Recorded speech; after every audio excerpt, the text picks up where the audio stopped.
चाहे ट्रांसफर हो, चाहे नौकरी हो, चाहे अधिकारों की उनके बात हो, चाहे किसी तरह की बात हो, मामला तो वहां आरजी कर हॉस्पिटल का ऑर्गन सेलिंग का भी आ रहा, ऑर्गन बेचने का भी आ रहा, भ्रष्टाचार का भी आ रहा।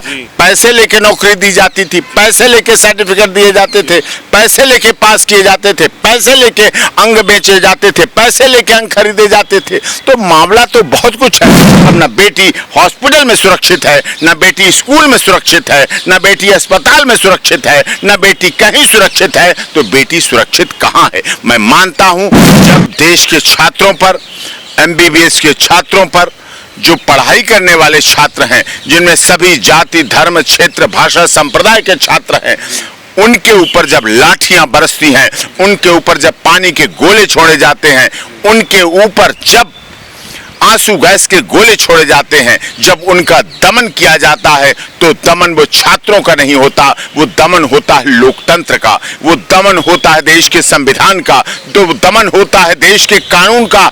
आज जो वेस्ट बंगाल कलकत्ता में हुआ, 1000 छात्रों पर 6000 पुलिसकर्मी, यानी कि एक छात्र पर 6 पुलिस वाले तैनात किए गए।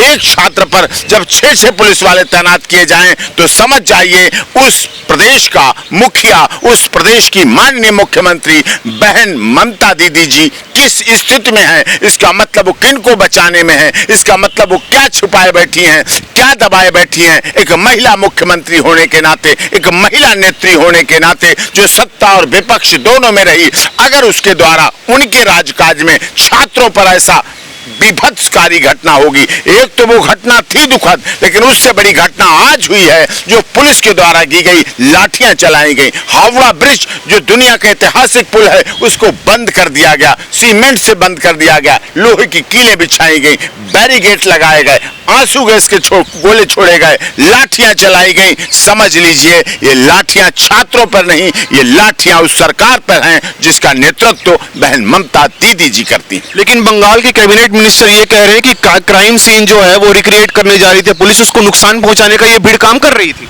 नहीं, ऐसा कुछ नहीं है। सीन रिक्रिएट क्या करने जाएंगे? एक हैदराबाद में भी सीन रिक्रिएट किया गया था, जहां ले जाके 4 मुलजिमों को मार दिया, और केवल इसलिए मारा गया जिससे कि असली मुलजिम बच सकें। अगर ये 4 मुलजिम बचे रहते तो कभी न कभी वो बोलते, कभी न कभी वो खोलते, कभी न कभी इन्वेस्टिगेशन में आता, कभी न किसी माननीय अदालत के सामने पेश होते, तो सच्चाई सामने आती, दूध का दूध, पानी का पानी होता। लेकिन ये घटना दुखद है, विभत्सकारी है। छात्रों के ऊपर इस तरह से सरकार का हमला पुलिस वेस्ट बंगाल की है, और वेस्ट बंगाल पुलिस ने अपराधी को बचाने के लिए तो किया ही, अपने केस को संभालने के लिए तो किया ही, प्रोटेक्शन देने के लिए तो किया ही, लेकिन छात्रों, जो छात्र केवल वेस्ट बंगाल के नहीं थे, ये हमला केवल वेस्ट बंगाल के मेडिकल के छात्रों पर हमला नहीं है, ये इस देश के तमाम डॉक्टरों के ऊपर हमला है, ये देश के तमाम मेडिकल छात्रों पर हमला है, ये देश के तमाम यूनिवर्सिटी में पढ़ रहे छात्रों पर हमला है। ये बहन बेटी की इज्जत के, उसके सम्मान में उन पर हमला हो रहा है। इससे बड़ी निर्दयता, इससे बड़ी निर्लज्जता, इससे बड़ी शर्मनाता कुछ नहीं हो सकती। डॉक्टर साहब, लगातार कहा जा रहा है कि 14 दिन का वक्त बीत चुका है और सीबीआई को अभी तक 1 से ज्यादा आरोपी का अरेस्टमेंट नहीं हो पाया है। देखिए, सीबीआई जांच कर रही है, निष्पक्ष जांच करे, हमारी देश की बड़ी जांच एजेंसी है, जल्दी चार्जशीट फाइल करे, और जब चार्जशीट फाइल करेगी तभी उसके बाद ट्रायल चलेगा, और उसके बाद आगे पता चलेगा। हाँ, सीबीआई को जांच के सारे पैमाने अपनाना चाहिए, चाहे साइकोलॉजिकल टेस्ट हो, चाहे पॉलीग्राफी टेस्ट हो, चाहे ब्रेन मैपिंग टेस्ट हो, चाहे लाई डिटेक्टर टेस्ट हो, चाहे डीएनए हो, चाहे सीसीटीवी फुटेज हो, चाहे सीडीआर हो, चाहे आई विटनेस हो। और ये बड़ी शर्म की बात है, इतने बड़े हॉस्पिटल में, ऑडिटोरियम में, वहां कोई गवाह नहीं है, कोई डॉक्टर नहीं था, कोई चपरासी नहीं था, कोई चौकीदार नहीं थे, कोई गार्ड नहीं था, कोई पुलिस नहीं थी, कोई सीसीटीवी फुटेज नहीं थी, किसी ने फोटो नहीं बनाए, किसी ने वीडियो नहीं बनाए, कोई गवाही नहीं दे रहा, कोई नहीं बोलने आ रहा, कोई सच्चाई को नहीं कह रहा। ये गंभीरता का सवाल है। इसका मतलब बंगाल पुलिस असली अपराधियों को बचाना चाहती है, और इसके लिए एक मोहरा बना के किया गया है और इसके पीछे हमें लग रहा है क्योंकि मरने वाले की ताकत कई गुना हो जाती है। और जब एक बेटी की हत्या की गई, गला दबाया गया, 15 से 16 अधिक चोटें हैं, चश्मा तोड़ के उसकी आंखों में भर दिया गया शीशा, इसका मतलब उसमें और लोग भी शामिल थे और लोग भी उस घटना में शामिल थे, जिसकी वजह से इस राय को बना के रखा गया और ऐसा किया जा रहा है। डॉक्टर साहब, आप असली आरोपी की बात कर रहे हैं। संदीप घोष जो उस कॉलेज का प्रिंसिपल था, 23 जुलाई 2024 को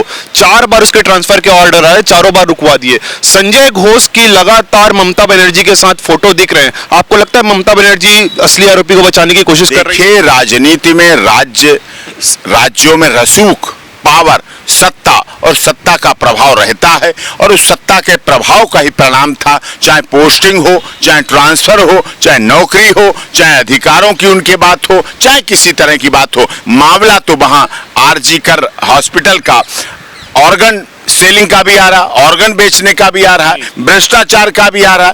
पैसे लेके नौकरी दी जाती थी, पैसे लेके सर्टिफिकेट दिए जाते थे, पैसे लेके पास किए जाते थे, पैसे लेके अंग बेचे जाते थे, पैसे लेके अंग खरीदे जाते थे। तो मामला तो बहुत कुछ है और सीबीआई को जांच करनी चाहिए, पूरी आमूल चूल जांच करनी चाहिए, पूरी ओवरहाल कर देना चाहिए।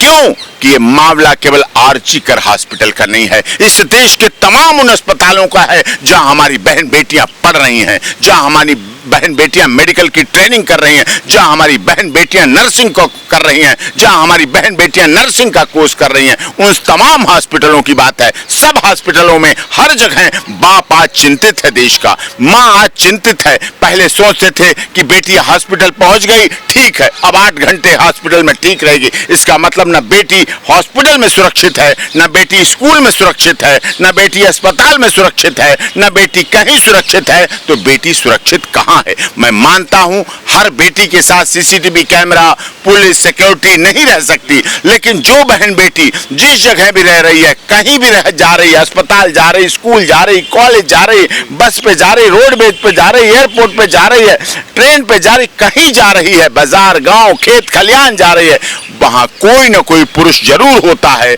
और उस बहन बेटी का वो पुरुष रक्षक हो सकता है, भाई हो सकता है, चाचा ताऊ हो सकता है, जो उसकी रक्षा के लिए जिम्मेदारी ले। आज सभी के पास मोबाइल फोन है, उनका प्रयोग किया जा सकता है और हमारी बहन बेटियों की रक्षा की जा सकती है। और सरकारों को जिला स्तर से लेकर राष्ट्रीय स्तर तक ऐसे लोगों को सम्मानित करना पड़ेगा। आप भारत रत्न देते हैं, पद्मश्री देते हैं, बहुत अच्छी बात, लेकिन आपको ये पुरस्कारों की श्रृंखला, पुरस्कारों की प्रतिस्पर्धा, कंपटीशन चलानी पड़ेगी कि हर व्यक्ति कंपटीशन करे कि इससे कि अधिक से अधिक लोग महिलाओं की रक्षा कर सकें, संरक्षण कर सकें, सुरक्षा कर सकें।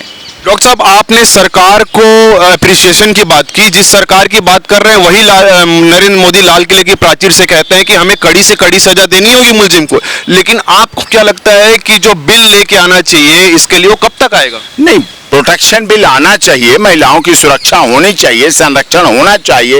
ये मजबूरी थी कि हमारे देश की माननीय प्रधानमंत्री जी को 78वें स्वतंत्रता दिवस के दिन, जब दुनिया हमें देख रही थी, दुनिया लाल किला की प्राचीर से हमारे देश के माननीय प्रधानमंत्री नरेंद्र मोदी जी का उद्बोधन सुन रही थी, उस समय उन्हें मजबूर होकर अपने देश के अस्पताल की एक मेडिकल की छात्रा का वर्णन करना पड़ा और उसकी सुरक्षा के लिए कहना पड़ा, उसके लिए कठोर दंड के लिए कहना पड़ा, उसकी कठोर जांच के लिए कहना पड़ा। ये उनका दर्द था, ये उनकी वेदना थी और यही बात हमारे देश की माननीय महामहिम राष्ट्रपति जी द्रौपदी मुर्मू जी ने भी अपने पूर्व संध्या पर, 15 अगस्त की पूर्व संध्या पर दिए गए अभिभाषण में इस घटना का जिक्र करते हुए, महिलाओं की सुरक्षा का जिक्र करते हुए, महिलाओं के अधिकार की बात करते हुए ये कहा है। और ये आश्चर्य है, एक तरफ तो हमारे देश ने 78 वर्ष में महिला राष्ट्रपति दिए, प्रतिभा देवी सिंह पाटिल जी भी थी, इस समय वर्तमान में द्रौपदी मुर्मू जी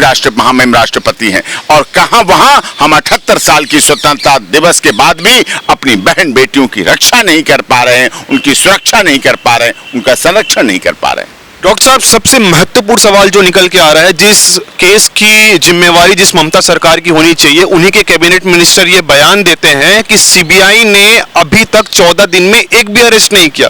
क्या ये वाद विवाद पक्ष और विपक्ष के बीच में हो रहा है या असली आरोपी को बचाने की कोशिश की जा रही है? देखिए, अपराधी की न कोई जाति, धर्म, क्षेत्र, भाषा, संप्रदाय होता है। अगर अपराधी को किसी पार्टी का माना जाता है, जाति, धर्म, क्षेत्र, भाषा, संप्रदाय का माना जाता है, तो वो दुखद है, बहुत अशोभनीय है, जिसको बहुत ही निंदा करनी चाहिए, कंडेमन करनी चाहिए। अपराधी अपराधी होता है, उसकी कठोर से कठोर दंड मिलना चाहिए, कठोर से कठोर सजा मिलनी चाहिए। हाँ, कोई झूठा अपराधी नहीं फंसाया जाना चाहिए, झूठा दंडित नहीं होना चाहिए, मीडिया ट्रायल नहीं होना चाहिए। एक तरफ जहां हम कहते हैं जस्टिस हरीड, जस्टिस वरीड, जल्दबाजी में दिया गया न्याय भी न्याय नहीं रहता है, वहीं दूसरी तरफ हम ये भी मानते हैं कि जस्टिस डिले, जस्टिस डिनाइल, विलंब से मिला गया न्याय भी अपनी नेचुरलिटी को खो देता है। डॉक्टर साहब, आपने सिर्फ वेस्ट बंगाल का जिक्र किया, लेकिन लगातार उत्तराखंड में, राजस्थान में, महाराष्ट्र में कल जो 3 केसेस आए हैं और यूपी में जो केसेस आ रहे हैं, लगातार बीजेपी शासित राज्यों में भी ये घटना हो रही है, लेकिन उनकी सरकार की क्या जिम्मेवारी बनती है? ये मामला शासन और प्रशासन की शासित मुख्यमंत्री का नहीं, ये आम नागरिक का मामला है। चाहे उत्तराखंड हो, चाहे उत्तर प्रदेश हो, चाहे महाराष्ट्र हो, हर व्यक्ति को, हर मुख्यमंत्री को, क्योंकि कोई मुख्यमंत्री चाहता नहीं है उसके राज्य में बलात्कार हो, दंगे हो, चाहता कोई नहीं, लेकिन उसे अपना ऐसा मैकेनिज्म बनाना पड़ेगा, ऐसा कठोर नियंत्रण बनाना पड़ेगा। कोई भी मुख्यमंत्री हो, उत्तराखंड, उत्तर प्रदेश, कहीं भी हो, उन्हें अपना ऐसा मैकेनिज्म कठोर बनाना है जिससे महिलाओं की सुरक्षा, महिलाओं का संरक्षण टॉप प्रायोरिटी हो, सबसे बड़ी प्राथमिकता हो, जिससे हम गर्व से कह सकें कि हमने बेटी बचाई तो बेटी पढ़ाई तो आगे बढ़ाई और नौकरी करवाई। आज हम महात्मा गांधी के देश में शर्मिंदा हैं, शर्मिंदा हैं। क्यों? क्योंकि ऐसे बलात्कार करने वाले भी अभी जिंदा हैं। छात्रों पे लगातार अटैक किया जा रहा है। वहां के छात्र कह रहे हैं कि किसी भी हाल में हमें सेंट्रल फोर्स का सुरक्षा मिले, जिससे हम सुरक्षित रह पाए, क्योंकि वहां पर लगातार लाठीचार्ज हो रही है, आंसू गैस के गोले छोड़े जा रहे हैं। तो क्या केंद्र सरकार को वहां सेंट्रल रिजर्व पुलिस फोर्स भेजना चाहिए? सीआरपीएफ भेजना चाहिए, आर्मी को भेजना पड़े तो आर्मी हमारी उसमें नहीं पड़ी रहने के लिए है, छावनी में आर्मी भेजनी पड़े। आर्मी हमें अपने छात्रों, अपने मेडिकल के छात्रों को बचाना है, उनके भविष्य को सुरक्षित करना है। उन्हें ऐसा दिखना चाहिए कि वो सरकार, केंद्र सरकार उनकी सुरक्षा के लिए जी जान लगाए हुए है। लेकिन लाठीचार्ज के बाद ममता सरकार के कैबिनेट मिनिस्टर ये कहते हैं कि सुप्रीम कोर्ट के, ऑनरेबल सुप्रीम कोर्ट का हवाले देते कि उनकी जो रिपोर्ट है उनके हिसाब से अब छात्रों को प्रोटेस्ट नहीं करना चाहिए। नहीं, ये चीज उचित नहीं है। छात्र प्रोटेस्ट आंदोलन कर रहा है, इसका मतलब उनका दर्द है। जो आंदोलन करता है, जो सड़क पे आता है, जो लाठियां खाता है, जो पानी की बौछारें सहता है, जो आंसू गैस के गोले अपनी आंखों में मसलता है, उसके दर्द से पूछे कितनी बड़ी पीड़ा रही होगी, कितनी बड़ी वेदना रही होगी, जिसको उन छात्रों ने इतने दिनों में झेला है। बहुत बहुत धन्यवाद डॉक्टर साहब। ये थे हमारे साथ सुप्रीम कोर्ट के वरिष्ठ लॉयर डॉक्टर ए.पी. सिंह, जिन्होंने अपना पक्ष रखा कि किस प्रकार से इस घटना को अंजाम दिया गया और किस प्रकार से इस घटना पर कार्रवाई हो रही है। और आप हमारे साथ बने रहिए, हमें ये जरूर बताएं कि आपको ये खबर कैसी लगी। धन्यवाद।